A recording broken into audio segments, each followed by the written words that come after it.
Hey beautiful people, if you're new here, my name is Rich Carlos.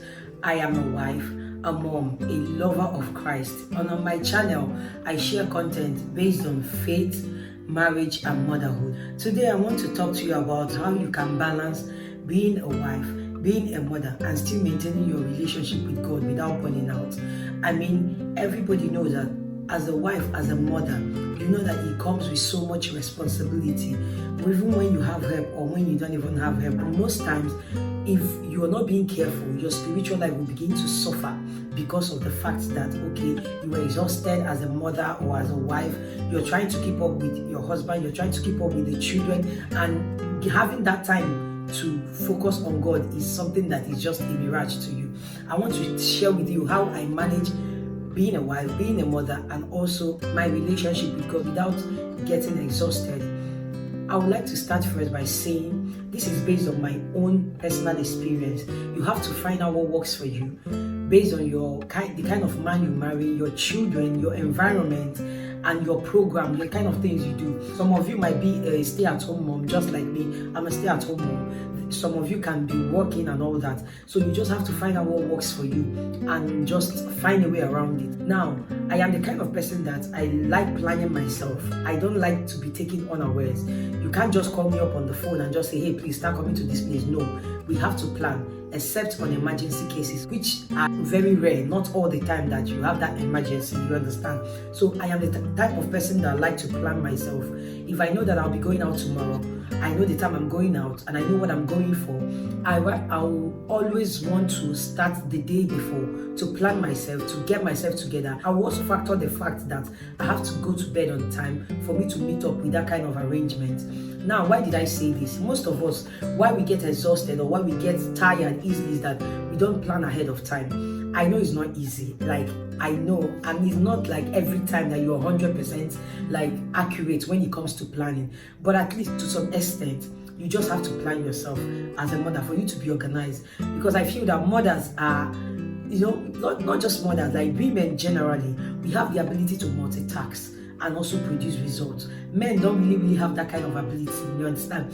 They focus on one thing at a time and you understand, they just produce results and all that. But women, we have that ability to multitask and produce different results. A woman can just be doing the laundry at the same time, cooking 2 pots of soup and different burners without mixing the ingredients, doing other things, taking care of the children at the same time, and at the end of the day, you will still achieve your results. You will get everything done. It is not easy. Like, this is something like God put inside of us. So as a woman, you just have to learn how to plan yourself.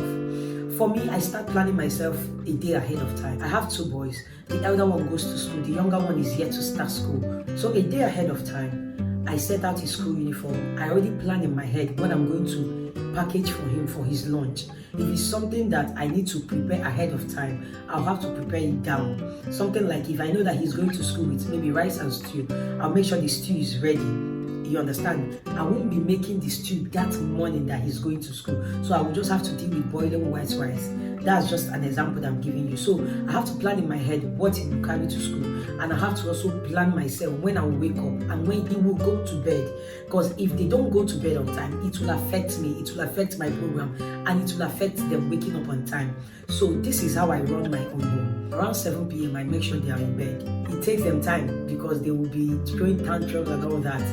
That's normal. So I give them like 30 minutes and I turn off all the lights. Because if you leave the light on, it will still ginger them to play. So by the time they just choke for some time, they will sleep off. And when they sleep off, from like 7:30, I start my night prayer because I want to go to bed on time. So I spend time with God from 7:30 to like 10 p.m. That is praying and studying the Bible. Then between 10 and 12, this is my own personal. You just have to do what works for you. Someone like me, I don't get enough sleep that I am supposed to get, but I have a way of making it up. So from 10 p.m. till 12, I work. If I've created content, I can start working on it, maybe editing it, or I can just start brainstorming, getting new ideas, drafting out my script between 10:30 and 12 p.m. Sometimes I go to bed earlier, maybe 11:30 and all that. So let me just say I round off like 11:30 and I go to bed by 11:30. Usually I wake up by 3 by God's grace. Most times I oversleep, I wake up by 3:30 or 4. but my time, my alarm is set for 3. Why I set that time for 3 is that I would like to start my day with God. You can't do without God. That is one thing I feel. That is one thing I believe in. So I wake up by 3, spend time with God between 3 and 5 or 5:30 at most. I take my time, pray, study the Bible, worship, do anything. Like, you can just be sitting in His presence, playing worship or listening to a sermon, but I just dedicate that time for God. Once it's 5:30, I jump to the kitchen. And when I get to the kitchen, I start preparing. I put something that I'm going to give him for lunch on fire. It may be like, for example, that I gave rice and stew. I'll just put rice on fire, start boiling water. By 6 a.m., I take them to the bedroom and I wake 2 of them up at the same time. I have a reason for doing that. When I shower them, I feed them between 6 and 7. I know his bus comes by 7 because he goes by the school bus. So between 6 and 7, I wake them up, shower them, feed them, wash clothes. I do laundry with my hands. I have a washing machine, but I prefer to do the laundry with my hands, basically, because I don't mind spending 5 to 10 minutes washing. It's just the clothes they wore the previous day, so I wash every day. But in a case where I'm not able to wash for like 2-3 days, I use the washing machine to make it faster, because by then the clothes will be so bulky and it will be hard for me to do. So, but preferably, like 5 times in a week, I wash with my hands, and that is just me. You can do what works for you. So I wash with my hands and get him ready for school, and also get the brother ready just to be in the house with me. You understand? As soon as he's 7, he goes to school. Once he goes to school, I'm left with myself and the younger brother. So why I wake him up on time is that I don't want him to sleep till whenever he wants, because I want to take a nap during the day to cover up for me waking up early. You know, I remember I told you I wake up by 3 p.m. So I like to at least take a nap so that I don't get exhausted. You understand? So once he goes to school, within 7 and 7:30, maximum 8, I've already had my bath. If I need to sweep the house, because I don't sweep every day. If I need to tidy the house, I tidy the house, tidy the bed, do 1 or 2 things, maximum 1 hour. So I time myself in all these things, because if I just do things anyhow, I feel that I won't get it done. And another thing, I don't turn on my data. I know some of you might leave your data on, but personally, I don't turn on my network from when I wake up till when I am ready. And when am I ready? Until when I wake up from my nap. So if I turn on my data, I'll be tempted to reply to messages. I'll be tempted to maybe like check what is happening on Instagram or check what is happening on Facebook. I don't want to be tempted to do that. I don't want to be getting notifications. So my data is turned off all this while I have been awake. So once it's 8 o'clock, I hit the bed. I carry my youngest son because he must have to sleep for me to get enough rest. So I force him to sleep. Of course, if you cut his sleep short, he will want to sleep to get himself back. So we spend maybe from 8 o'clock, between 8 and 10. Sometimes I oversleep till 11. So I get 2-3 hours rest to cover up for waking up very early. So when I wake up, he comes back from school by 1:30, between 1:30 and 2 p.m. So between that time I wake up, 10 a.m. till 2 o'clock, I edit my videos. That's when I become productive for myself. So if I have to do a video, if I have to film like this, I will sit down and film. Like now, he is sleeping, but I choose not to sleep. I'll sleep later.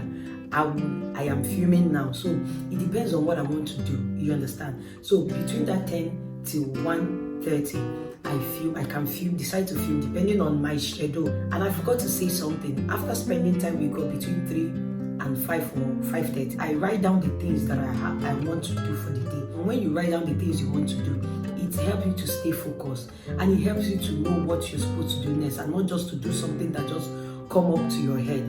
At that morning time, I am relaxed, my head is calm. I know what I'm supposed to do for the rest of the day. I plan what they are going to eat morning, afternoon, and night, so I don't get confused or get caught up in the middle of the day. I might write 7 things or 10 things to do in a day. That doesn't mean that I'm going to execute every single thing that I wrote. No. You understand? If I can achieve like 5, 6, 7, that's a great thing for a day. I am not going to overflog myself or outdo myself. You understand that, okay, that I didn't meet up. I can write things like, okay, prepare breakfast. This is what you're going to have for breakfast. Make a video. This is a topic I'm going to film about. Edit 2 videos at least today. Read a chapter of a book today. I also write something like maybe make a thumbnail for my video. Just things that I know that I'm going to do for that day, no matter how tiny they are, as little as making phone calls, because as more we forget to even reach out to people, or even people that have reached out to us, we forget to even return back the call or the messages. So I write down the people that I'm supposed to reach out to that day. Maybe if I'm supposed to call you, return your call, or just call you to reach out to you, or just call you to pray with you, or just send a message or something, or make a post, or upload video, or schedule a video, something. I just write them down for me to remember, for me to be articulated for the day. So this is what I do. And between that 10 o'clock, 10 a.m. and 1:30 or 2 p.m., I try to do a lot. I try to do a lot within that time frame. The ones that I can do, I try to do them. You understand? When it's 2 o'clock and he comes back, by then I've achieved something for the day. Even if I don't do any other thing for myself, I know that I've achieved something. I must have edited a video, I must have done a thumbnail, I must have scheduled a video, I must have reached out to someone, or just done something useful for myself. So you need to check what works for you. You need to just walk around your environment and plan yourself. So when he comes back, I'll now focus on them. Between the hours of 2 and 6, I'll focus on them, give them lunch, play with them, do his homework. You understand? Just random thing, just play with them, teach them 1 or 2 things, just be there, be present as a mother. Once it is 5:30 to 6, I repeat the routine. I shower them, feed them, and get them ready for bed by 7 p.m. From 7:30, I do my night devotion. So if you plan yourself, check your environment, check what works for you, you can find a way around it and still maintain your relationship with God. There are some people that are breastfeeding mom, they can't find a way to factor these things. Now, I can give you a tips. First of all, write down the things that you need to do. Now, with having a baby that you're breastfeeding is not going to be easy. The baby can just demand for you to breastfeed him 5 times in the night. My boys, they did that. I'll be waking up more than 5 times in the night to breastfeed, and it was giving me headache. So my day is messed up, my night is messed up. Now this is what you can do. You might not have that particular time to set aside to pray. As you're doing your chores, the ones you can do, as you're breastfeeding your baby, be whispering to God, just be talking to God. It might not be that particular moment that you're saying, okay, this is my time with God, this is my special moment with God. As you're breastfeeding your baby, be speaking to God. As you're cooking, you're making their dinner, you're making their lunch, be talking to God. As you're doing your laundry, be saying something to God. Another thing that can help you, what I do that often, even till now, like when I am cooking, I don't want my brain to be just going to be thinking about things that I need to do. I don't just want to have a brain fog. So what I do is that I play a sermon on the background, and as the sermon is going on, I am communicating with God. This is me doing something that is useful, like making breakfast or dinner or lunch for my family, and I'm still in tune with God. So if you don't have that special moment, or you're a mom that you still go to work maybe 9 to 5 and all that, as you're on the way going to work, you can be playing worship and be praying. As you're coming back, you can do the same. That is your own moment. God understands. So, but know when the time has shifted, know when the season has shifted, that you have enough time, or you have time to pray to God. Do that. It is okay. So I just want to encourage you out there as a mother. It's not easy. The Lord is our strength. These children, it takes grace of God for us to raise them. And I believe that God's grace is sufficient upon your life. And as you do this, may God empower you. May God strengthen you. May God be with you. May God guide you and help you in all these things. Whenever you feel like you're tired, please rest. There are some days that I wake up and I know that if I stand up and go to that kitchen to cook, I am going to fall down. I'll just call my son's teacher. I'll be like, please, he's not coming to school today. I'll just lie down and rest. Any day you need to do that, please do that. Nothing will happen. They will be fine. You understand? So I just want to use this to encourage you out there, to tell you that God is with you. We are rooting for you. You are a good mom. Don't think that you're not doing enough. You are doing more than enough. That alone is, for me, I have done 9 to 5 and I'm a stay-at-home mom. I can beat my chest and tell you that stay-at-home mom is harder than 9 to 5. If this encouraged you, please give it a thumbs up and like the video. You can share with someone that you know that might need this at this moment of their life, and also subscribe to my channel. I'll see you on my next video. Bye.